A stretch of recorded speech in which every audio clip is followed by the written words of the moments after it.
So, for example, in the United States, I remember when we had a per capita income, which was 40 times China's, and we started borrowing from China. And then you start to see that they cause problems, the financial problem, the internal conflict problem, and so on.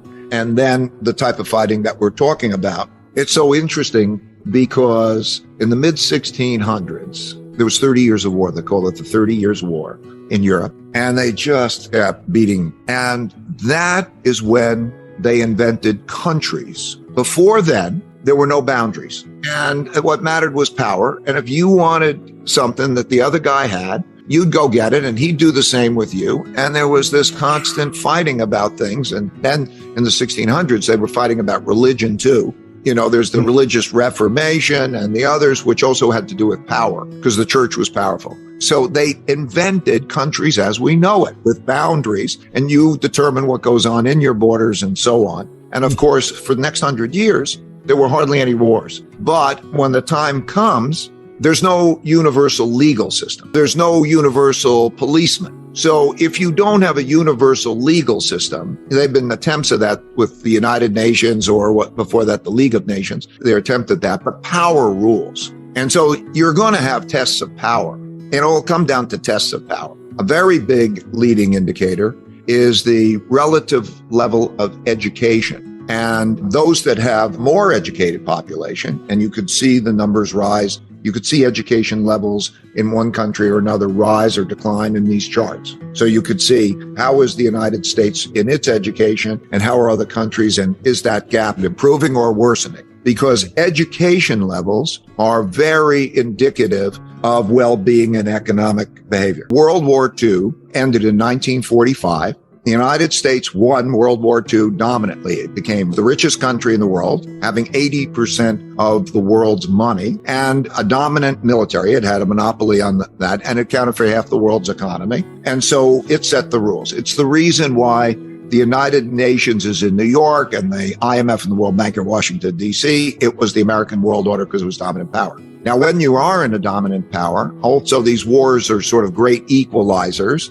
People come back from the war. It's not like some are rich and some are poor in the same way. There's a restructuring and you don't have the same wealth gaps and resentments and so on. And that usually means that you have a period of peace and prosperity. Peace because nobody wants to fight the dominant power. And then they work together and they produce peace and prosperity, and that happens. And that's really does best in the capitalist system, in which capital is provided to those who have good ideas because they say, we'll invest in you and you'll be productive and so on. But what capitalism does at the same time is it creates large wealth gaps. And it also creates higher levels of indebtedness. So it creates the large wealth gaps because it distributes that unequally. And that can be self-perpetuating because those who get power, like if you have more money, you can educate your children better. Gradually, you lose equal opportunity and you produce wealth gap and you produce resentments. And you also then create larger amounts of debt. Quite often means that that's a problem down the road. Now, what happens when you become the world's largest power, this is also always the case. It happened with the Dutch, it happened with the British, that because you're so powerful on production, you go all around the world and you are the largest trading country in the world. You get more exports than other countries and more transactions are in your currency. And so everybody uses your currency, which becomes the world's reserve currency. And because it's the world's currency, different countries save in it, which means that they lend to you in it.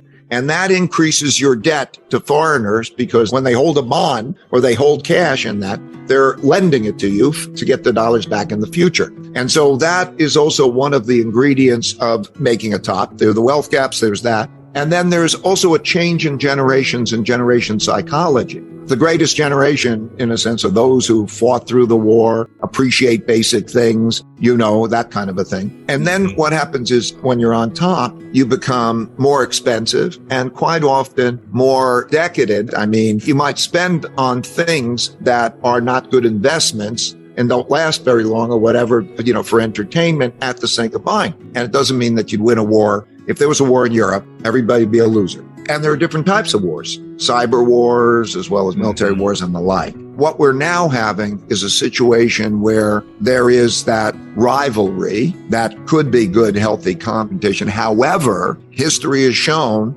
when you deal with who's going to set the rules of the game, there might be disagreements. And if there are disagreements, how are they resolved? Like the trade dispute. It's not like both sides took it to the World Trade Organization and say, we're going to plead our cases, and then you make a decision. They didn't even think about that, right? I'm going to do this if you do this. And that's where we are, sort of. So the world is breaking up into these parts where there are two sides, kind of. Like if you look at World War II, by way of example, there are the Allied powers and the Axis powers.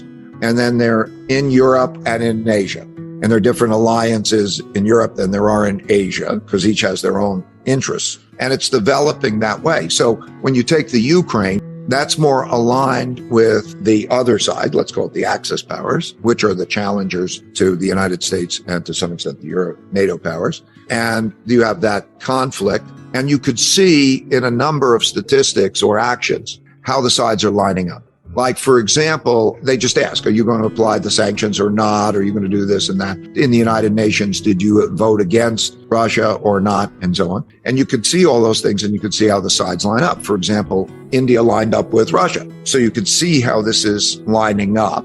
Can I start a business and make my dreams happen? You can see the differences between countries on just that attitude. And also you could see it in the bureaucracy. How long does it take to set up a business? I spent a lot of time in China starting in 1984, not to earn money because they didn't have any money, but because I was very curious. And then I got to know and like the people, and I was able to help them develop their stock markets and things. And since 1984, when I first started, per capita income has increased by 26 times.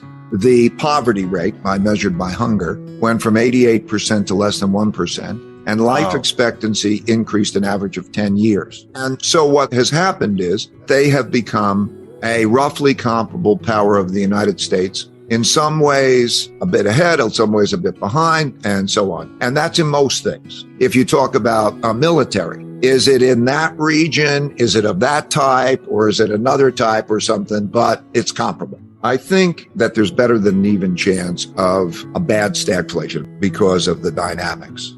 I'll say 1 in 3 chance, but I think it's actually probably higher than that. We have a type of civil war, internal conflict, in which the rules are not followed. The compromises are not made. That maybe they don't accept losing an election, that there's movement of people to different states that they believe represent them better. And there's a polarity developing and they're going to different states. And there's not obeying the central government. So now it becomes a power game. I'm in the business, I need to be objective because accuracy is my thing. I have to be as accurate as possible. I'm not saying that's accurate, but I'm saying when I look at that, I don't think that there will be that kind of a situation. And I think it's higher than a 1 in 3 that you get into the same conflict in the power internationally. For example, does Russia or the West win the war in the Ukraine? I'll define Putin winning the war as 3 things. He gains control of the eastern part of the Ukraine.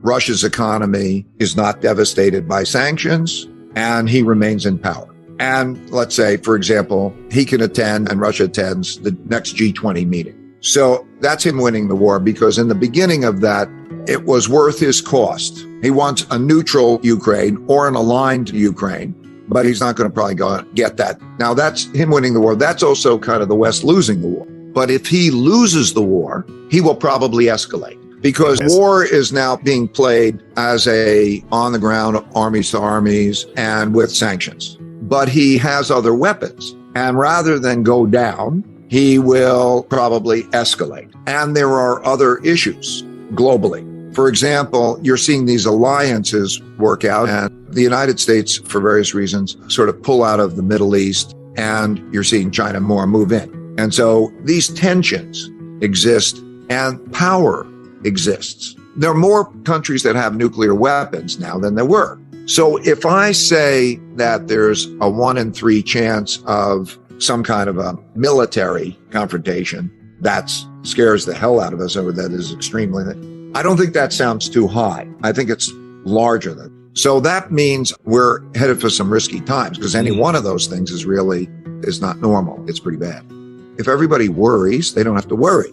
If both sides think about what that's like and say, we must come together and make sure that that does not happen. If you talk about technology, when I first went to China, I would give $10 calculators to people and they thought they were miracle devices. Now, if you take it in artificial intelligence and most technologies, there depends on the one. There may be ahead in some and not. So what that means is that they've come up to be a leading competitive power. There's no other competitive power like that. Now, a lot of countries now are roughly comparable in military, meaning if you have a war, if we have a war with Russia, it's not like the United States is militarily dominant or so. And there, more countries have become that way. We spend more and we have bases in 70 countries, but at the same time, that means we're overextended or extended. Rule of law. Countries that have rule of law and respect for the law that keeps order and effectively, when crime rates go up, it's a problem. A very good indicator